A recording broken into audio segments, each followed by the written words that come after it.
अस्सलाम वालेकुम सामाइन। दुर्र यतीम की 34वीं किस्त में आपका इस्तकबाल है।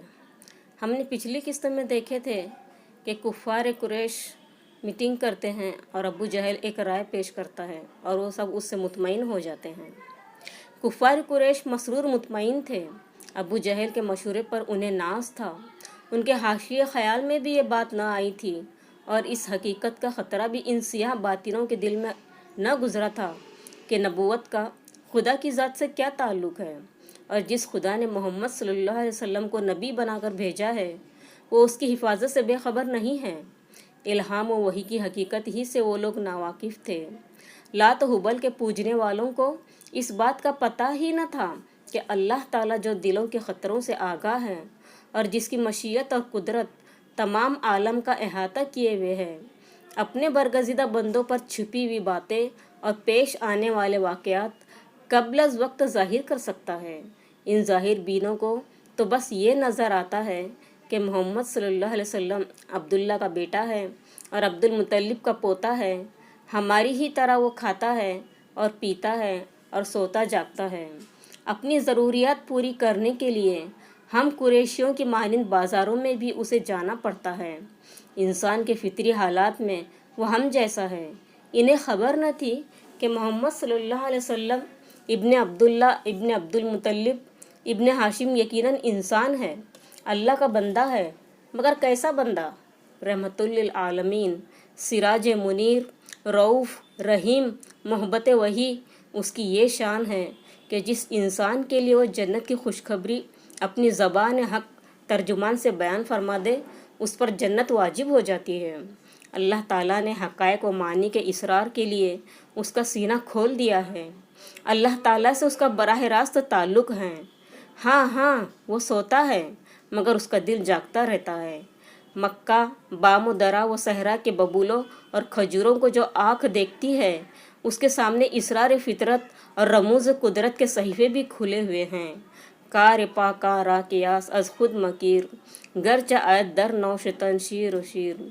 उसके ज़िक्र को खुद अल्लाह ने बुलंद फरमाया है। दुनिया की तमाम ताकतें भी उसे नीचा नहीं कर सकती। इब्ने अब्दुल्ला से जंग दर हकीकत खुदा से जंग है और खुदा पर कोई ताकत फ़तह नहीं पा सकती। मोहम्मद रसूलुल्लाह सल्लल्लाहु अलैहि वसल्लम के लिए नुसरत व ज़फ़र मुक़द्दर हो चुकी है। तमाम काफिरों की तमाम तदबीरें खाक में मिल जाएंगी। मत गुरूर करो अपनी कसरत तादाद पर। मोहम्मद सल्लल्लाहु अलैहि वसल्लम की ज़ात रोशन चिराग है जिसे इनकलाब का कोई झोंका भी बुझा नहीं सकता। हज़रत मोहम्मद रसूलुल्लाह सल्लल्लाहु अलैहि वसल्लम ने अपने प्यारे चचाज़ाद भाई और जानिसार सहाबी हज़रत अली इब्ने तालिब से फरमाया, तुम मेरे बिस्तर पर मेरी चादर ओढ़कर सो जाओ, किसी किस्म की फ़िक्र और अंदेशा न करो, तुम्हारा बाल बीका भी कोई नहीं कर सकेगा। बड़ा शदीद इम्तिहान था। मोहम्मद रसूलुल्लाह सल्लल्लाहु अलैहि वसल्लम के बिस्तर पर आज सोना गोया तलवारों के साए में सोना था। ये मौत व हलाकत से दस्त बदस्त जंग थी।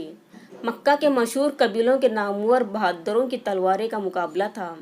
ख़तरनाक से ख़तरनाक सूरत पेश आ सकती थी। हर लम्हा जान जाने का डर था। काफिर पूरे साजो सामान और अटल इरादे के साथ आए थे, मगर हज़रत अली ईमान व यकीन का कोह गरा थे। उन्होंने ज़र्रा बराबर भी पसो पेश न किया। मोहम्मद रसूलुल्लाह सल्लल्लाहु अलैहि वसल्लम के हुक्म के बाद गौर फिक्र करना, अकल लड़ाना और अवाक़िब को सोचना ईमान की तौहीन थी। खुदा और रसूल के इरशाद के सामने सर झुकाना ही इस्लाम है और ईमान है।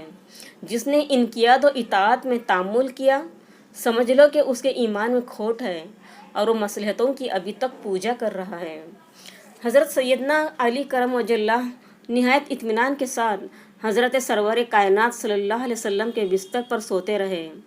हुजूर मकान से जब बरामद हुए तो कुफ़ार कुरैश नंगी तलवारें लिए घात में बैठे थे। उनकी पलक भी आज न झपकती थी। वह इस इंतज़ार में थे कि मोहम्मद सल्लल्लाहु अलैहि वसल्लम ने दरवाजे से बाहर बस कदम रखा और हमारी तलवारें उन पर बरस पड़ी। मोहम्मद सल्लल्लाहु अलैहि वसल्लम आज बच नहीं सकते। ये उनकी ज़िंदगी की आखिरी रात है। हम अभी तक इन्हें हर तरह से ढील देते रहे, मगर इब्ने अब्दुल्ला अपनी बात से न हटे। आखिर हम कब तक अपने माबूदों की तौहीन गवारा करते हैं? बर्दाश्त की आखिर एक हद होती है। बनी हाशिम के घराने में आज सुबह सवेरे सफ़े मातिम बिछी होंगी। अब्दुल्ला इब्न अब्दुल मुतल्लिब की जवां मर्गी पर भी इतना दर्द अंगेज़ मातम न हुआ होगा जैसा अब होगा। हाशमी घराने की औरतें बीन करेंगी, मोहम्मद सल्लल्लाहु अलैहि वसल्लम तुम बहुत नेक आदमी थे, रास्तबाज, सादिकुल वादा, खूबसूरत, खुश खल्क, हया तुम्हारी फितरत थी और गैरत तुम्हारी सरिश्त। अरब में शायद तुम जैसा नेक आदमी पैदा नहीं हुआ।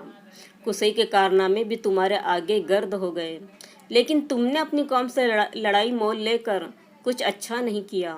अगर तुम अपनी कौम की मुखालिफत न करते तो ये दिन देखना नसीब न होता। कुफ़ार कुरैश इन खाम ख्यालों के मद्दो जज़र में इंतज़ार की सातें गुजार रहे थे। इसके बाद का वाक़या सुनिए हमारी किस्सा नंबर 35।